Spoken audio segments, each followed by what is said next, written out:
Hey guys, this is Johnny. Today I want to talk about why the INFJ stare is intimidatingly intense to people. All right. Now, before I jump into the video, I want to say a couple quick things. Not all INFJs have a stare, and if you don't have a stare, that doesn't mean you aren't an INFJ. There are different factors that affect the intensity of the stare, such as how the INFJ is feeling, how other people are perceiving them, the kind of person that, is on the receiving end of the stare. Things like how big your eyes are, things like the lighting, the time of day, there are all kinds of factors that influence the intensity of how the person is perceiving the stare. Okay, it's different for everybody. All right. And like I always like to say, you guys, this is totally open discussion. There are no right or wrong answers. I want to know in the comments from you guys your experience with the INFJ stare, what it's like when you give it out, what it's like when you receive it, whether you're INFJ or not.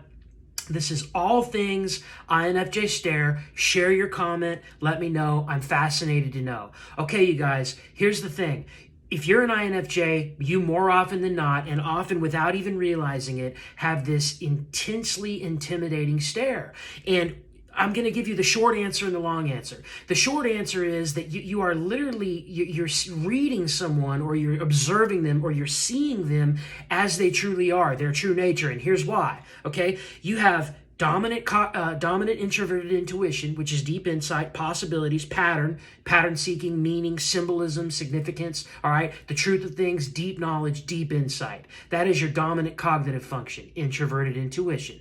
But your auxiliary cognitive function is extroverted feeling. This is other people, other people's feelings, other people's moods, what they're feeling, the gist of who they are, their motivations, perhaps their value system to a certain extent. Just there's a lot of things that would constitute extroverted feeling. But when you combine deep insight, introverted intuition, with extroverted feeling, other people, you have deep insight about other people. Okay, so it's simple, but it's also complex. You're in the store, you're walking around, shopping, you're minding your own business, and suddenly you look at someone as they are. What's going on with them behind the curtain, the truth of the true nature of who they are, what they're about. And you guys, not a lot of people in the general population have the rare combination of dominant introverted intuition and auxiliary extroverted feeling.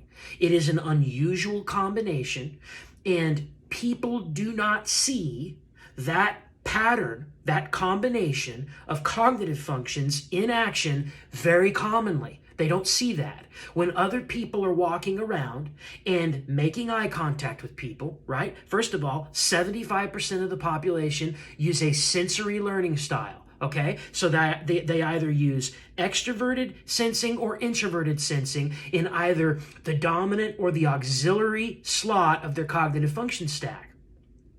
75% of the population are sensors. So when people are walking around, they are seeing, when they make eye contact with people, they are seeing one of those sensing functions 75% of the time. Okay? Only 25% of the time are people seeing one of the intuitive processes in either the dominant or the auxiliary slot, because only 25% of the population are intuitives. When you take introverted intuition and extroverted feeling, that combination, you're now getting into the vast minority of people who are using that mental process when they are out and about. And because the eyes are the window to the soul, when an INFJ looks at someone in the eyes through the lens of introverted intuition and extroverted feeling, it is an intensely intimidating experience for the person on the receiving end of it, because they do not see that combination of cognitive function in action very often. It's weird. It's different. In fact, you guys, the response and the perception from the average person is as nuanced and is as diverse as the number of species of fish in the ocean. Okay? It is literally that different. You guys, I have noticed that people they don't know what to make of it. And this goes along with why INFJs feel so misunderstood. We feel misunderstood just a lot of times because of how we feel and how other people feel just when we try to make eye contact with them. And INFJs, if you're an INFJ and you're watching this, bear with me, hang with me. I'm going on a bit of a rant here, but we're circling back around. If you're an INFJ, chances are good that most of your life you have gone back and forth between making lots of eye contact with people or shying away from it and not making enough eye contact with people. And you struggle to find this balance between giving too much eye contact and not enough. Am I right? Tell me if I'm right. Let me know in the comments. Here's why, INFJ. It's because that stare that you have it's so off-putting to people, or it's so mysterious to people, or they just don't know how to take it, right? And you pick up on this, being an INFJ, you pick up on all this.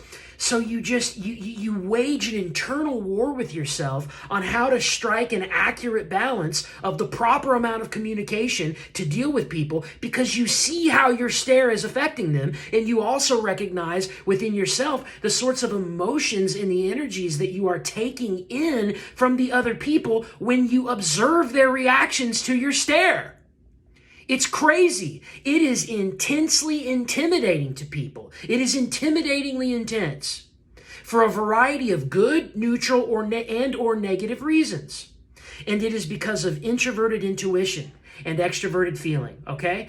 You are literally observing this individual as they truly are. They might be trying to hide. They might be trying to mask what they're truly feeling. They might be putting on some sort of a facade, right? Like a lot of times narcissists will put on a front. They'll put a fake, inauthentic, insincere persona on in order to, project, grandiosity onto people. And when an INFJ looks at a narcissist, we see right through them. We see them as they truly are, and they hate that. More often than not, the narcissist hates that. So a lot of times you'll see narcissists get really angry at you, right? But the flip side can also be true. INFJs have been known to literally make people cry who have been feeling sad, because if an INFJ is absorbing the emotion of someone who is experiencing a lot of sadness, and INFJs are often very empathic people, we will see someone and they will confide in us and literally start to cry, because when we see them, we are observing the true nature of the sadness that they are experiencing, and they look at us and we look at them with empathy. We look at them as they truly are, and so they just break down and they melt down and confide in us and they start to cry. I've had that happen to me several times. I won't name names, you guys, but a member of my family is a very stoic person and has maybe cried literally a handful of times in their entire life, and I don't remember the details, except to say there was one time when I was spending some time with this family member, this loved one, and they started crying, and it was a special, rare occurrence, like seeing an albino deer in public, for this individual to cry in public, because of how stoic and how rare it would be for this individual to cry. But that natural empathy, because of that introverted intuition and that extroverted feeling, it was the stare, it was the gaze, if you want to call it that. I was looking at this individual as they are, and it was overwhelming to them, and they started to cry and confide in me. Okay, so INFJ, here's what I'll say to you, and then I'll close. Okay, you have an intimidating stare. Okay. You can look at it as a strength. You can look at it as a power. Here's what I say, okay?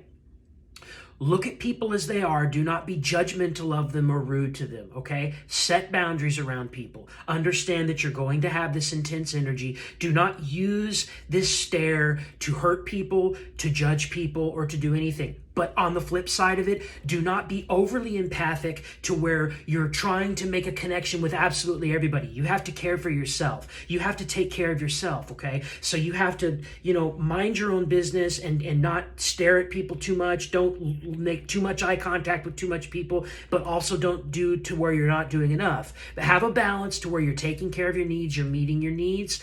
But when you're in public, just understand that other people's emotions, other people's feelings, they're response to your stare, understand that it is not your responsibility what other people feel, what other people's emotions, what they're experiencing.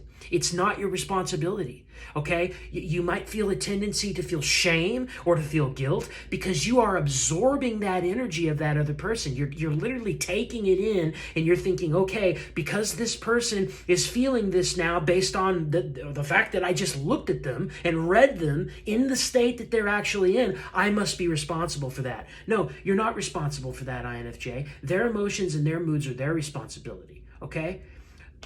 That's all I have. That was a bit of a rant, but the INFJ stare is a real thing. We are notorious for it in the MBTI community, you guys. And just, it's a power, it's a strength. Use it for good. Thanks for tuning in, and I'll talk to you in the next video. Take care.